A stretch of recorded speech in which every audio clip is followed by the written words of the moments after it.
Simona Halep este protagonista celui mai recent scandal de dopaj. Jucătoarea din România a fost depistată pozitiv la un control antidoping din timpul US Open cu substanța roxadustat.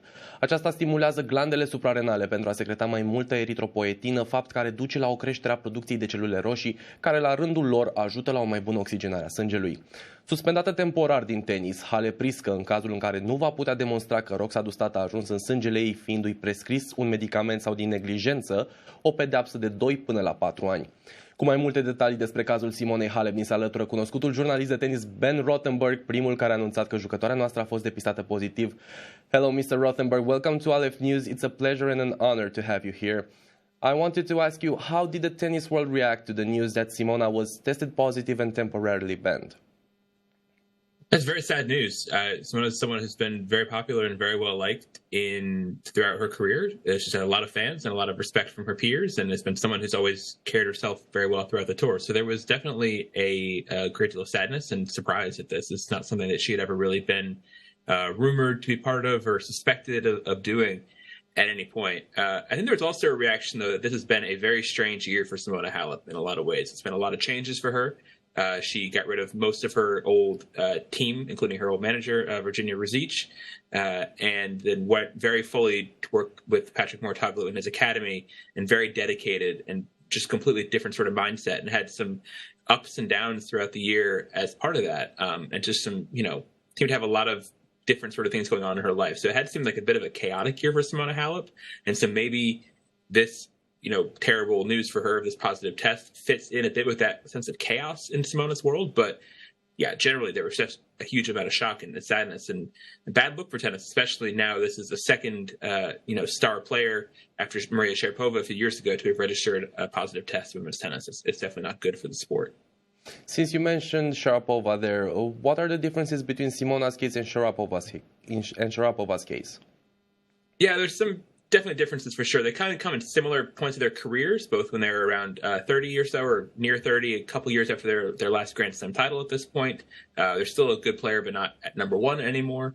But they're different, definitely in terms of what we know, the little bit we know about the actual positive tests themselves are pretty different.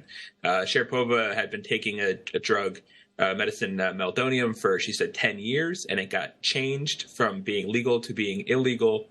It got added to the banned list, and Sharapova did not notice the change in its status on the beginning of 2016 and tested positive for it at the Australian Open in her first positive test of that year in her first drug test of that year after the status changed.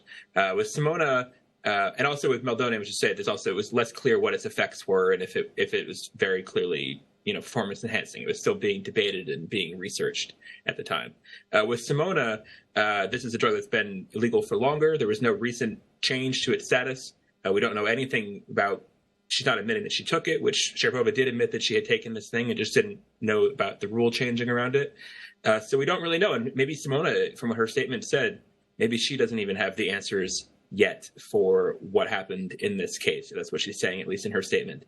So we'll see. But also it seems like if, this was intentional on a level, which is saying it's not, but if it was, this is a more serious kind of drug than meldonium was for Sharapova. This is something that's in the EPO category of banned substances for WADA, and those are very serious, sort of clear doping things. This is not something that you would just you would think it contaminated with another medicine.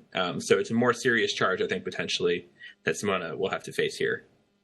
And finally, Mr. Rothenberg, one last question. What can Simona do to defend her name from now on? We'll see what kind of research and investigation she can do into herself. If what she says is true in her statement and she doesn't know how she took this, she'll have to find an explanation that will be satisfactory for the panel in order to win this case, which is difficult. If she doesn't know how this got in her system, it's tough to know. She'll have to do, sometimes hire lawyers or even some sort of, investigators herself to research her own case, to try to build her defense, to do that.